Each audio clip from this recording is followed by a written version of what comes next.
President Sisi receives credentials from 23 new ambassadors.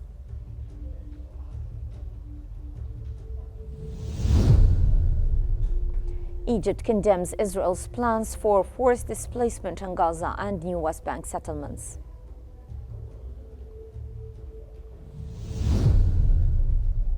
And Egypt and the United States discuss Gaza developments and ceasefire in a phone call.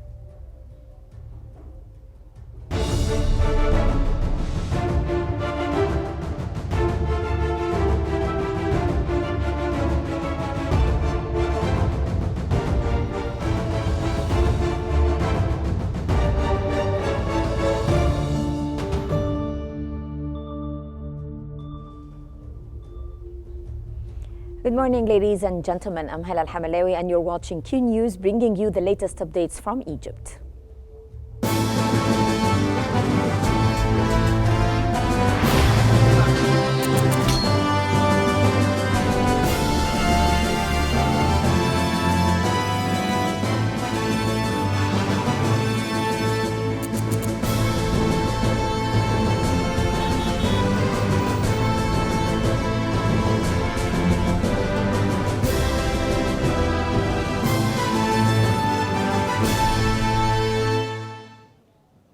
President Abdel Fattah al-Sisi has received the credential letters of 23 new ambassadors to Egypt. President al-Sisi welcomed the new ambassadors, wishing them success during their tenures in Egypt. He also stressed Egypt's commitment to strengthening bilateral ties with their respective countries in various fields.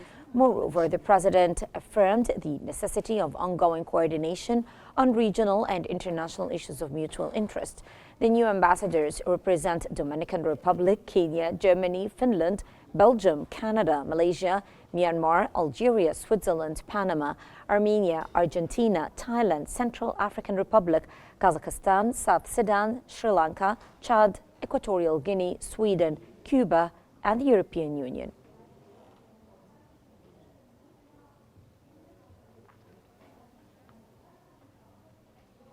Egypt has strongly condemned Israel's announcement of a new agency aimed at displacing Palestinians from Gaza and its approval of 13 new settlements in the occupied West Bank. In a statement, the Egyptian Foreign Ministry rejected Israel's claim of voluntary departure, calling it forced displacement and a violation of international law. Cairo urged the international community and the UN Security Council to take firm action to uphold Palestinian rights and enforce international legitimacy.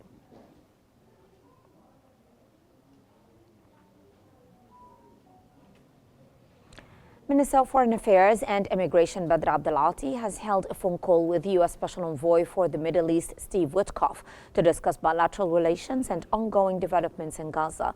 According to Egypt's Foreign Ministry, the call covered mediation efforts with U.S. and Qatar to release Israeli captives, de-escalate tensions, and uphold the Gaza ceasefire.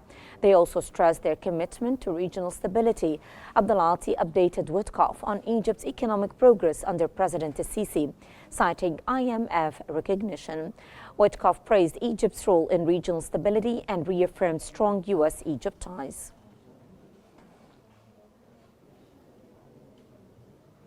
Foreign Minister Badr Abdelati has chaired a coordination meeting as Egypt gears up to host the second ministerial meeting of the Khartoum process on April the 9th, 2025.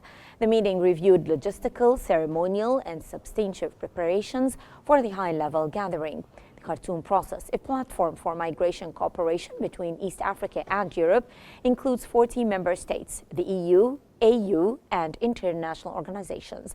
Since assuming its presidency in April 2024, Egypt has organized workshops on migration, human trafficking, and smuggling.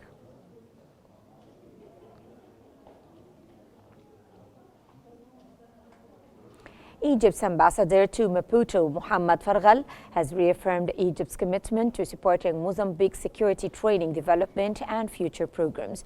This came during his meeting with Mozambican Interior Minister Paulo Chaquin to discuss strengthening security cooperation. Chaquin praised the strong ties between Egypt and Mozambique, emphasizing the value of Egypt's training programs in security sectors. He expressed interest in benefiting from Egypt's expertise to enhance Mozambique's security capabilities and combat terrorism and organized crime.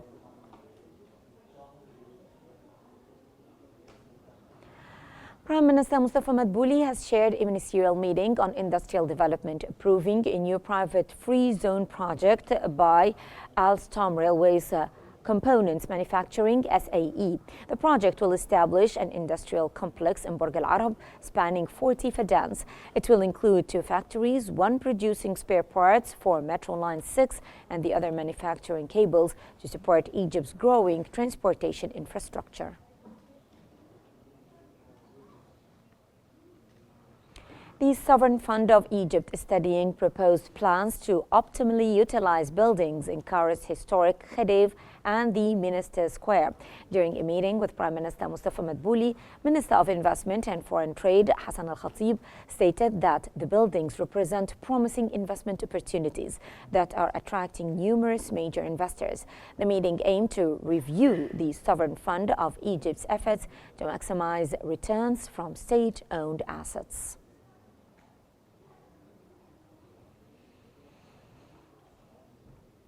The National Telecom Regulatory Authority, NTRA, has announced the deadline for suspending imported mobile phone devices for which the required fees have not been paid.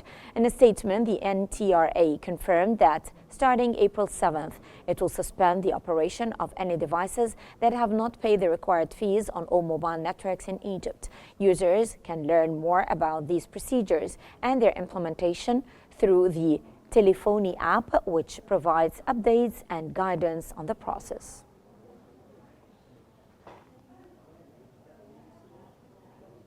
Prime Minister Mustafa Madbouli has witnessed the signing of a consultancy services agreement between the Egyptian government and the International Finance Corporation (IFC) to expand private sector participation in Egypt's airport sector. The agreement was signed by Planning Minister Rania Al-Mashat, Civil Aviation Minister Samah Hifni, and IFC Vice President for Africa Sergio Pimienta at the government headquarters in the new administrative capital. Madbouli emphasized that the partnership will enhance airport services and capacity supporting Egypt's economic growth and investment climate. Prime Minister Mustafa Madbouli has convened a meeting with the Advisory Committee for Export Development to enhance the ready-made clothing, agricultural and health sectors. Key ministers discussed strategies to boost exports, including a plan to increase clothing exports to $11.5 billion in 6 years. Proposals included providing industrial land, revising refund programs for exporters, and improving customs processes.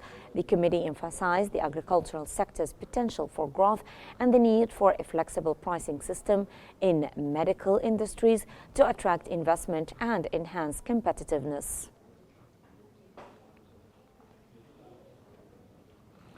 Rashid Petroleum and Borollos gas companies are planning to increase the average production to 320 million cubic feet per day of natural gas during the fiscal year 2024-2025.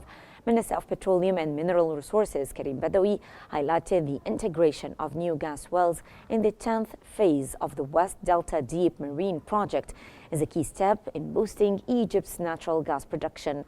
He praised investors' confidence in the WDDM's potential and the use of 4D seismic survey technology to reduce exploration risks and enhance deep-water gas discoveries, supporting the ministry's production goals.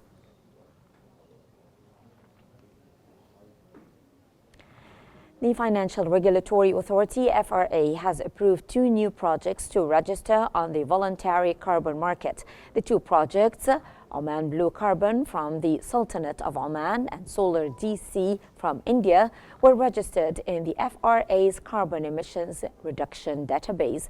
With these new additions, the FRA's database now includes a total of 28 voluntary carbon reduction projects, and more than 170,000 carbon credits are available for trading on the FRA's carbon credit trading platform.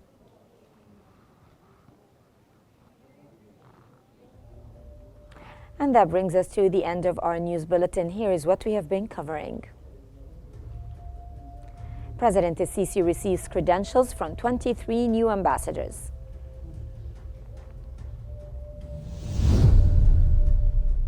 Egypt condemns Israel's plans for forced displacement in Gaza and new West Bank settlements. Egypt and the United States discuss Gaza developments and ceasefire in a phone call. And that's all for now. Remember to stay updated by following Qnews for the latest developments. I'm Hala Al-Hamalawi. Thank you for watching.